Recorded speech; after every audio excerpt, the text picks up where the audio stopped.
Good morning, students. We will talk about complication of sinusitis in this lecture. We have already talked about the definition of sinusitis, different types of sinusitis and their treatment in previous lecture. This lecture will give you idea about the complication of sinusitis. Acute sinusitis is inflammation of sinus mucosa, but when infection spreads beyond the boundaries of the sinuses, it will give rise to the different complication, as many structures are situated surrounding the different sinuses like maxillary sinus, ethmoid sinus, frontal sinus and sphenoid sinus. So according to the sinus involvement and the different structure involved around different sinuses, patient will have different complications. Local complications are mucocele or mucopyocyl, that is collection of fluid and formation of a cavity, mucus retention cyst and osteomyelitis. Osteomyelitis is the infection of the bone. Orbital complications are preseptal inflammatory edema of the lids, subperiosteal abscess, orbital cellulitis followed by orbital abscess, and there are two syndromes which we need to remember, that is superior orbital fissure syndrome and orbital apex syndrome. Intracranial complications of sinusitis are meningitis, encephalitis, extradural abscess, subdural abscess.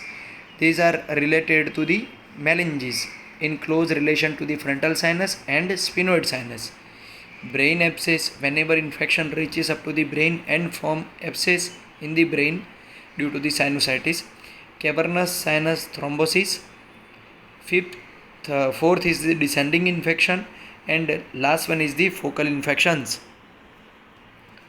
Mucocele, usually more commonly affected by mucocele is the frontal sinus followed by ethmoid sinus, maxillary sinus and sphenoid sinus.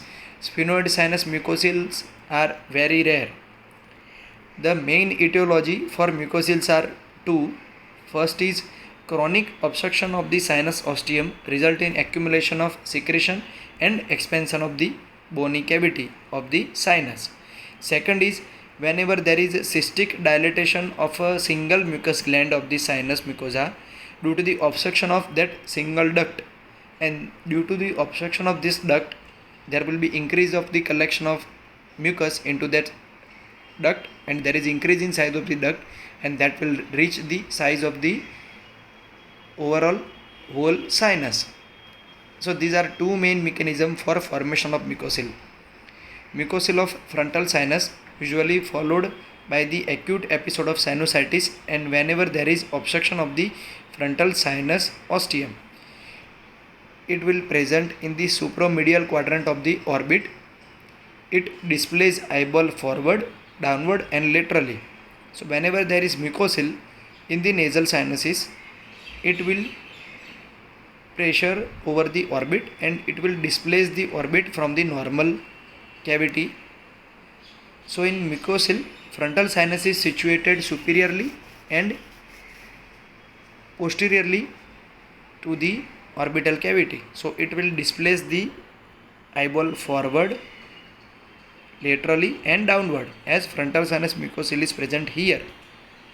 In this other patient's MRI scan, you can see that mucocele is situated here, that is just superior to the orbital cavity, and it has displaced the left orbit forward, downward and laterally. Forward, downward and laterally. This mucocele has also give pressure over the frontal lobe. Swelling is usually cystic in nature because it is made up of mucus or mucopus. It is usually non-tender. Whenever patient has mucopyocyl, that is collection of pus in this mucocele, it will be tender, and there is eggshell cracking may be palpated over the local site over in the frontal sinus mucocele. As this mucocele is just behind the subcutaneous tissue of the scalp, we can palpate this mucocele, and there is eggshell cracking can be palpable. Symptoms are headache, diplopia and proptosis. These both are related to the orbital cavity. X-ray reveals clouding of the sinus as there is cystic collection in the sinus with loss of scalloping of the frontal sinus anatomy. Usually CT scan and MRI can give you the better idea regarding the extent of mucocele and to know the plan of treatment. Usually treatment is frontoethmoidectomy, which is face surgery with free drainage of the frontal sinus in the middle meatus and followed by repositioning of the orbital cavity and orbit in its proper place. Second is mucocele of the ethmoidal sinuses. Ethmoidal sinuses are multiple in number. So whenever a single or multiple ethmoidal sinuses osteums are blocked in the middle meatus, and this ethmoidal sinuses will increase in size per se, and there will be collection of fluid in the ethmoidal sinuses. It will displace the eyeball forward and laterally as they will push the orbit from here to here. So patient will have eyeball forwarded laterally and forward. It can cause a bulge in middle meatus that will be seen in nasal endoscopy. So whenever we see this type of patient with nasal endoscopy, we will find a mucosal bulge over the middle turbinate or middle meatus. It is usually requires intranasal drainage, that is the functional endoscopic sinus surgery. CT scan and MRI are helpful in this type of cases. Mucocele of maxillary sinus. Whenever maxillary ostium is blocked, here is the maxillary ostium. So whenever ostium is blocked due to anatomical abnormality or sinusitis, that collection of fluid can occur in this maxillary sinus, and that can cause the mucocele. Sinus fills with mucus and bony wall gets expanded. So here is this bony wall will get expanded. Sometimes whenever a polyp, tumor or trauma in the middle meatus is present, it can also cause the mucocele.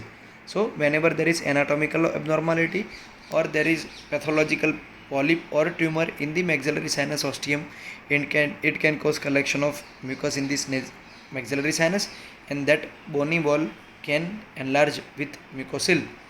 CT scan and MRI helpful for the diagnosis of the condition, and treatment is removal of the obstructing pathway and dilatation of maxillary sinus ostium and free drainage of the mucocele into the nasal cavity. Mucus retention cyst of maxillary sinus. So whenever there is cystic gland ostium is obstructed, which is single in nature, in a sinus mucosa in the maxillary sinus, it will form mucus retention cyst in the maxillary sinus. This type of mucus retention cysts are usually asymptomatic in nature and incidental finding when we have gone for X-ray, Waters view or CT scan for a different cause for the patient.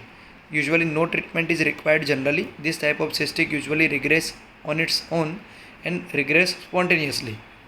They does not cause the bony erosion as seen in mucocele of the maxillary sinus.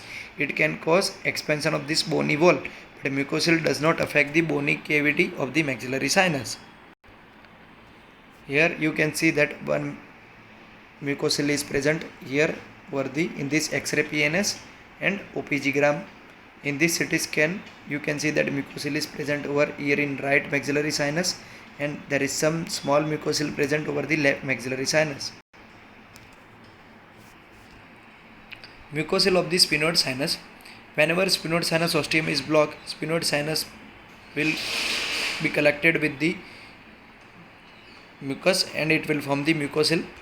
There is sphenoid sinus is in close relation with the cavernous sinus, and whenever mucocele of sphenoid sinus is increased in size, it can cause pressure over the different cranial nerves which are present in the cavernous sinus and can cause the superior orbital fissure syndrome and orbital apex syndrome. Superior orbital fissure syndrome is involvement of cranial nerve 3, 4, 6 and first division of trigeminal nerve. Orbital apex syndrome is there whenever there is superior orbital Fisher syndrome with involvement of cranial nerve 2, that is the optic nerve, and maxillary division of the trigeminal nerve. So this type of mucocele can cause different symptoms of sphenoid sinus. It can present with exophthalmos with orbital pain and occipital and vertex headache. Here you can see that this mucocele is present in the right side sphenoid sinus. It is obstructing the sphenoid sinus ostium and also causing pressure over this optic nerve, and it will move forward towards here. So it will push orbit anteriorly and form the exophthalmos and orbital pain. Here you can see that left side sphenoid sinus has formed a mucocele. Treatment is, we can go for CT scan or MRI for the extent of the mucocele and to know the plan of surgery, and functional endoscopic sinus surgery is the mainstay for this type of cases. Osteomyelitis, that is the infection of the bone marrow or the infection of the bone over the sinuses due to the acute sinusitis. Osteomyelitis of maxilla, that is more common of all the osteomyelitis of nasal sinus, is usually seen more often in the infant and children when infection is very severe or uncontrollable. Bone is spongy. The children is usually more affected. Usually when maxillary sinus is affected, there is erythema swelling over the cheek, as it is close relation with the cheek area, edema of the lower lid, and there is purulent nasal discharge and fever in the patient. Fistula may form in the infraorbital region, as there is formation of pus, or whenever there is osteomyelitis, it can cause fistula formation over the local site, over the anterior part of skin over the maxilla. Usually whenever we suspect patient with osteomyelitis or severe acute maxillary sinusitis with bone infection, we can go for CT scan and MRI to know the extent of osteomyelitis and diagnosis. Main treatment is antibiotic, analgesic, drainage of the abscess and maxillary sinusitis into the nasal cavity via face, functional endoscopic sinus surgery, and we need to remove the bone which is infected with the organism. Complications are best to the two words, as they are in close relation over the upper jaw with the maxillary sinus, maldevelopment of maxilla, and oroantral fistula sometimes noted. Here you can see that cheek is filled with pus and there is edema, erythema and swelling over the right side of cheek, which is suggestive of osteomyelitis, and there is maybe some fistula formation over the skin. Here in this diagram you can see that there is necrosis of the mucosa of the upper jaw, and there is blackening and the infection over the local bone. So that is the osteomyelitis of the maxilla. Here in this CT scan diagram you can see that there is osteomyelitis of the maxilla with collection of pus over the anterior part of the cheek. Osteomyelitis of the frontal bone, usually more commonly seen in adult patients, follows the acute infection of the frontal sinus or frontal sinusitis. Sometimes can also occur after trauma or surgery whenever done in active case of active presence of acute infection or sinusitis. Whenever a patient has a acute sinusitis and that patient develop road traffic accident or trauma, and it will cause the frontal sinus fracture. So those type of infection can reach up to the different bony plates of the frontal sinus, which is ruptured by the trauma, and that patient develop frontal sinusitis with osteomyelitis. In this type of cases, pus may form externally under the periosteum, just anterior part of the frontal sinus. So patient will have a feeling like Pott's puffy tumor as seen in abscess, and this infection can also spread internally as extradural abscess. So per frontal sinus, that person go anteriorly over this region and can form the Pott's puffy tumor, and that frontal abscess can go posteriorly to the meninges and over the frontal lobe. So whenever posterior table of the frontal sinus is affected, in correction of the meninges and lobe, and whenever anterior table is affected,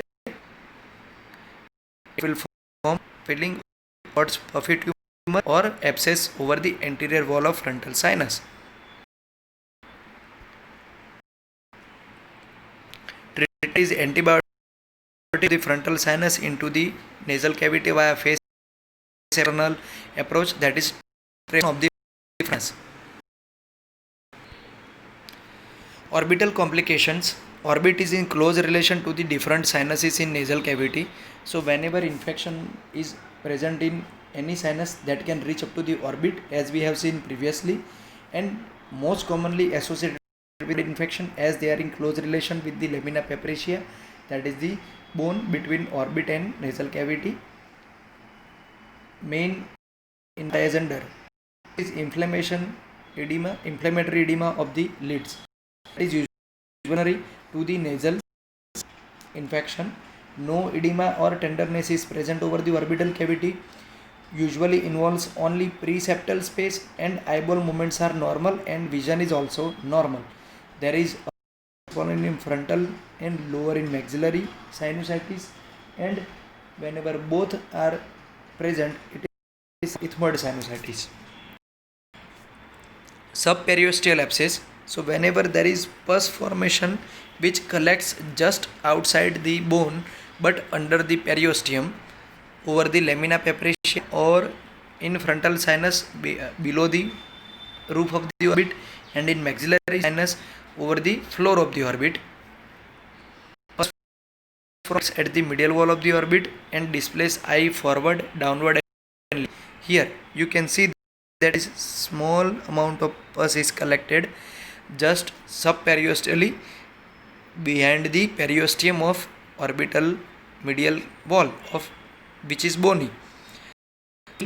Displays eyeball forward, downward and laterally. Pus from frontal abscess forms abscess above and behind the medial canthus and displays the eyeball down and laterally. So pus forms just over the roof of the orbit. It cause or display orbit downward. Whenever abscess maxillary forms at the orbit, will double upward and forward.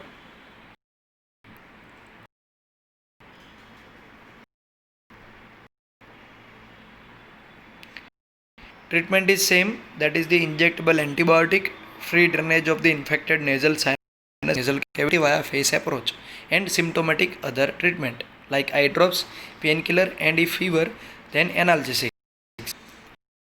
Orbital cellulitis. Pus breaks through the periosteum into the orbital cavity. It spreads between the orbital fat vessels. That is, symptoms are edema of lid, ophthalmos, chemosis or the conjunctiva, restricted eyeball movements, fever, and also. Abscess can reach, orbital cellulitis can reach up to the meninges, as they are in close relation with the orbital cavity. Patient can develop meningitis. Orbital abscess, it will form along the lamina papricea or the floor from the frontal sinus or into the roof of the maxillary sinus or over the floor of the orbital cavity. Diagnosis is usually done by CT scan, sonography or MRI imaging. Treatment is antibiotic, free drainage of the abscess into the nasal cavity, and ethmoidectomy, and whenever frontal sinus is affected, via face approach or affination sinus.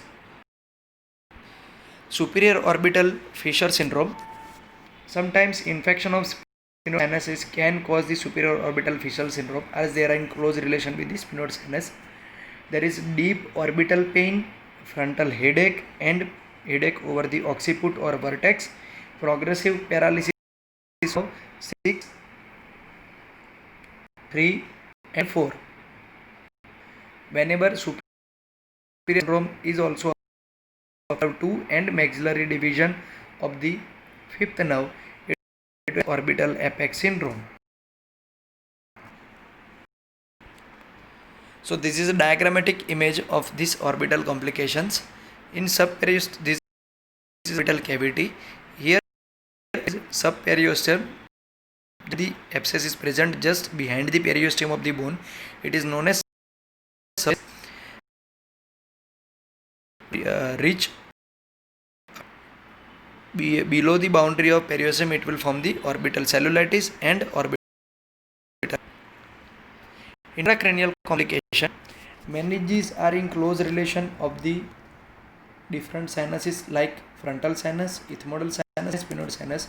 So whenever infection spreads beyond the boundary of the sinus cavity with and involve the meninges, it meningitis, encephalitis, dural relapse. But whenever this infection will reach, it will form the brain abscess.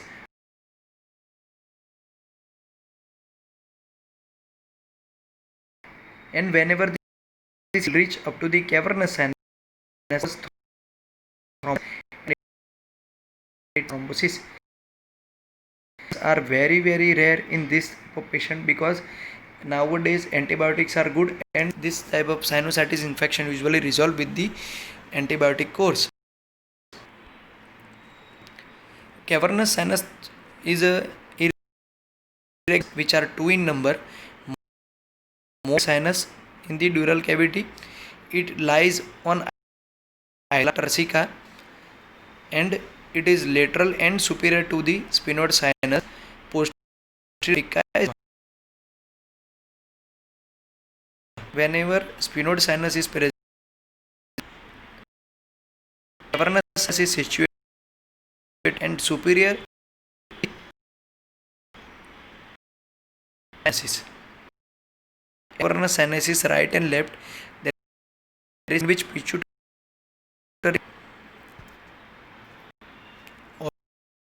is in close relation and this cavernous whenever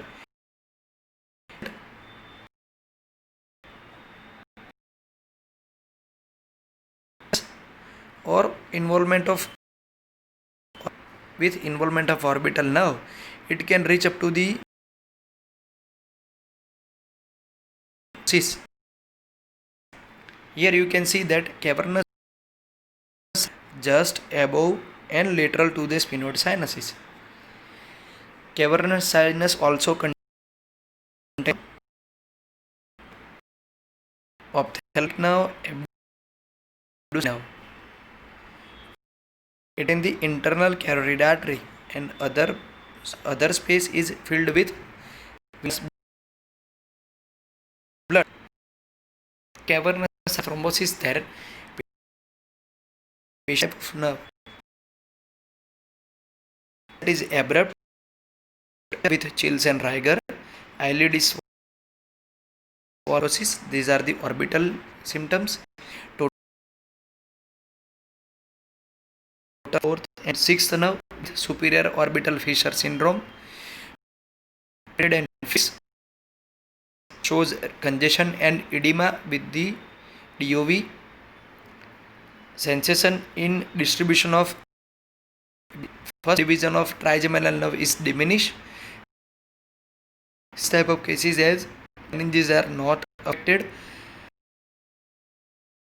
An MRI scan are useful for diagnosis of cavernous sinus thrombosis as they will show the thrombus in the cavernous sinus. Antibiotics infected sinus cavity into the nasal cavity to remove the thrombosis from the cavernous sinus. Drainage of the infected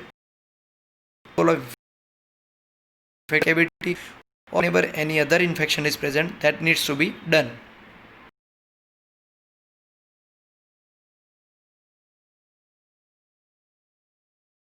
The sella turcica and they are both thrombosed. There are different sores spread up to can cause the up to the cavernous sinus and can cause cavernous sinus thrombosis. Nose and danger area of face, lip can cause furuncle and septal abscess, can reach up to the cavernous sinus.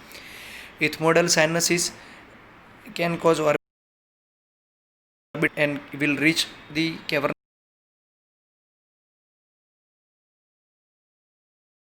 carrying close relation with the cavernous sinus.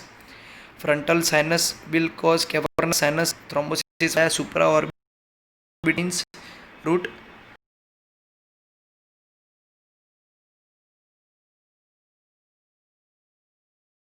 Thrombosis.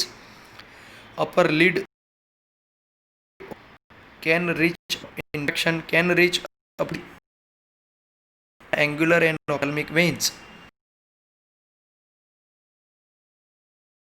Can reach the cavernous sinus via cavernous sinus thrombosis. Or periaxillary abscess is the sinus and infection will reach up to cavernous sinus. This type of nowadays. This is the difference between orbital cellulitis and cavernous sinus thrombosis. Source is usually common is more cavernous sinus source or pharynx.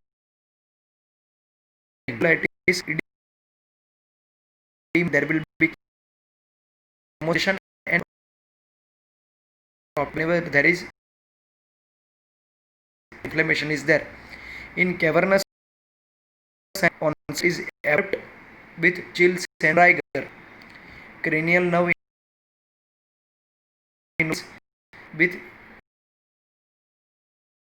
ophthalmoplegia is there whenever second nerve is affected severely.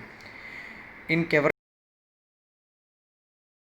involved and they are involved sequentially when one after another nerve is involved. Usually orbital cell located unilaterally, but cavernous sinus in both.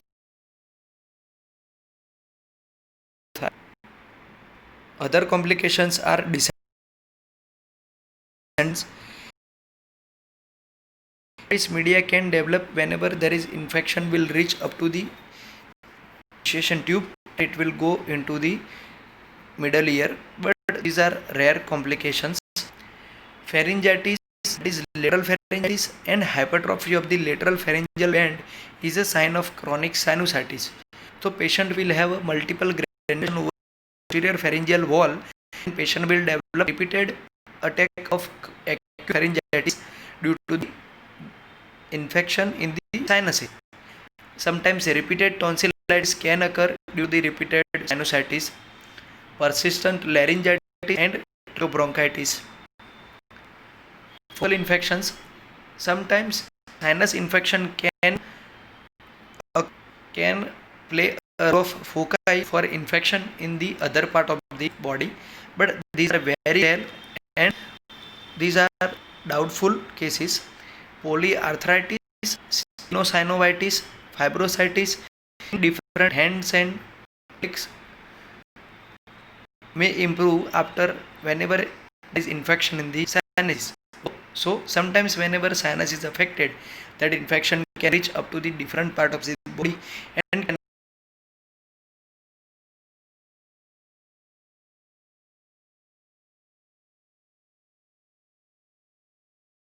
doubtful is affected by this approach. So these